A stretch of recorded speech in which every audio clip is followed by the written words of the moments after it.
I'm the nostalgia critic. I remember it so you don't have to. If you're like me, you discovered the story of Mozart through the movie Amadeus. Not true. Not true. The movie is entirely not true. And if you're like me, you always encounter someone who says this. Instead of trying to get all your information from movies, why don't you just try knowing everything? Like I do. It seems like if you even bring up that you enjoy the film, somebody has to talk about the historical inaccuracies. To its credit, Amadeus never claims to be a true story. Based on the play, Amadeus looks at the life of Wolfgang Mozart from the point of view of another composer named Antonio Salieri. He claims he killed Mozart because he was jealous that such talent had fallen on what appeared to be a giggling, dirty delinquent. This is one of those movies everybody can get behind. It's visually interesting, has dramatic intrigue, hilarious comedy, and introduced people to a part of music history that was phenomenally fascinating. Most people, when they hear Mozart, think his life is going to be one of just looking fancy and keeping up appearances. But many people, myself included, were enjoyably surprised to find out how weird, funny, brilliant, immature, and even kind of downright insane a person could be. And none of it is true. So you actually know nothing about Mozart. Why don't you just swipe left? That's all you see everywhere, right? Just swiping iPhones. That's you. The movie got me so into the life of Mozart that I decided to do a little research to see how accurate it actually was. The best way to do this is to go over the common complaints that people swear must have been made up for the movie. Scholars and musicians bristled at its depiction of the composer as a silly, overgrown child with a hyena cackle. And it probably goes without saying, but there are spoilers in this. And if you haven't seen it yet, check it out. It's said by many, including myself, to be one of the finest movies ever made. With that said, let's start on a topic so common that even The Simpsons addressed it. Mozart was a lazy idiot. At the end of a very funny spoof The Simpsons did of the film, Lisa points out that the movie has a lot of historical inaccuracies, claiming Mozart worked very hard on his music and Salieri was a respected composer. Yes, they just make him look like a buffoon. Like brilliant music just came to him, and he put no effort into it whatsoever. But many people are just going by the impression it made, not what the film was actually saying. It is documented that Mozart had a very immature, even dirty sense of humor. He loved fart jokes and sex jokes, and he was boastful and bad with money. This kind of attitude would certainly give the impression that he didn't know what he was doing and that he was just a party animal, like how many saw him in the movie. But the film does explain that he works all the time. It doesn't just come to him out of nowhere. He's just constantly thinking of music 24/7 and is planning it out in his mind. Does he work at all? Oh, yes, sir. I don't mean that he's lazy, because he's not at all. He works all day long. He just sits there writing and writing. This makes a lot of sense when you see how much his father hammered music into his brain as a child. But yes, they acknowledge that the music took time and effort. And in response to the other comment that Salieri was a respected composer, the movie never said he wasn't. In the opening, we see more people remember Mozart's music rather than his, but it's shown clearly that not only was Salieri's work adored in his day, but many loved it even more than Mozart's, as Mozart's work seemed too different and new at the time. It is the best opera yet written, my friend. You do honor to Vienna and to me. Which brings us to the next questionable subject. Did fellow composers, including Salieri, actually hate Mozart? Mozart often wrote that he felt the other composers were blocking him, trying to stand in the way of his work reaching even greater success. And yes, the emperor did famously say that his music had too many notes, which is like saying a book has too many letters. There are simply too many notes, that's all. Just cut a few and it'll be perfect. He was never given a position in the emperor's court, one of the reasons being he didn't just write his music for the musical elite, he wrote it so that the everyman could appreciate it as well. There were also so many that wanted to see Mozart as a one-trick pony or a dancing monkey, seeing how his fame started when he was just a little kid. So naturally, there were critics that said he was the equivalent of what we would call a fading child star. Still, he was popular for the most part and able to calm down his wild attitude when he needed to. So while this is more speculation and it's impossible to figure out how far it went, it's still not without plausible possibility. Ah, but what about the masked man that commissioned the Requiem from him? The person who was trying to steal the work for himself. Clearly that is work of Hollywood. Well, on that you're correct. You see? He didn't wear a mask. What?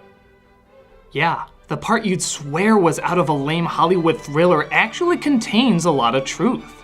A composer named Count Franz von Walsing anonymously commissioned Mozart to compose a requiem for his late wife. The Count had a history for taking compositions from famous composers and passing it off as his own, as he was an incredible pianist but not the best composer.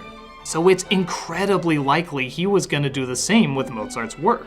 He used servants and messengers to communicate with the ill Mozart, and as shown in the movie, he died in the middle of writing it.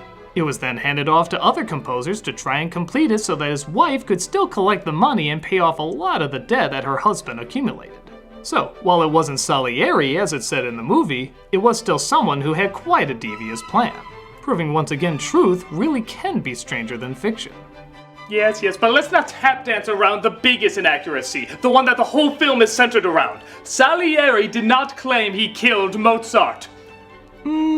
Oh, come on now, are we conspiracy theorists? Oh, not at all. It's incredibly unlikely that Salieri did anything that he said he did in the movie. Very good. But he did claim that he killed Mozart. In his later years, Salieri, just like in the film, tried to kill himself and confessed that he was the one responsible for Mozart's death. And since there weren't really doctors of mental health back then, they called a priest, who would listen to him explain how he finished him off. Now, historians have dismissed this as mad ravings of a person whose sanity has clearly deteriorated. But this is where the film gets very clever. Who's telling the story? Salieri. That means that the whole thing could be told under the guise that he believes what he's talking about really happened. If you look at it that way, even to the point where he convinces the priest that what he's saying is true, the story suddenly takes on a much more interesting angle. Mozart, even near the end of his life, swears he's been poisoned, and often says that he's writing the Requiem more for himself. But in terms of Salieri doing it, this is the part that's clearly historical fiction. This is where we enter Oliver Stone's JFK or the Da Vinci Code.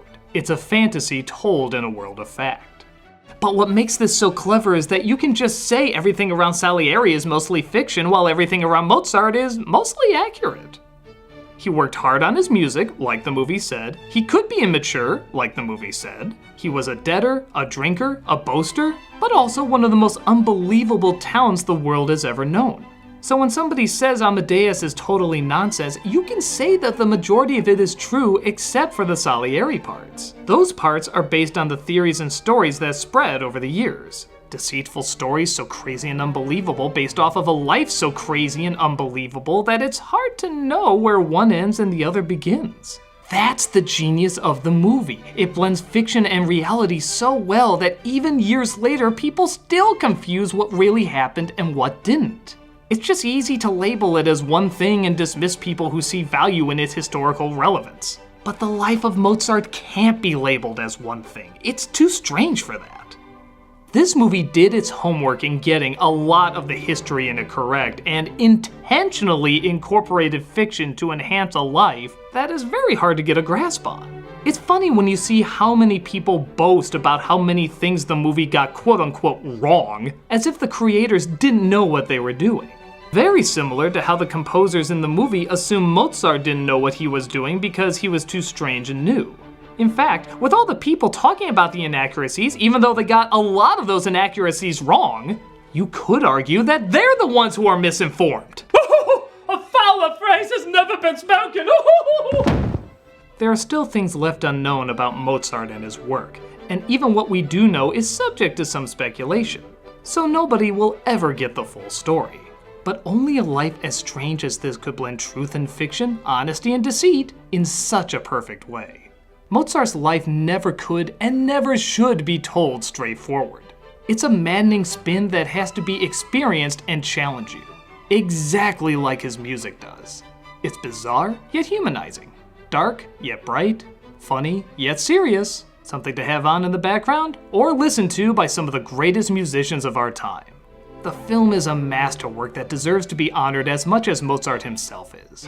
And if anybody tells you you shouldn't enjoy it because of its inaccuracies, you can tell them that your reason for liking it simply has too many notes for them to understand.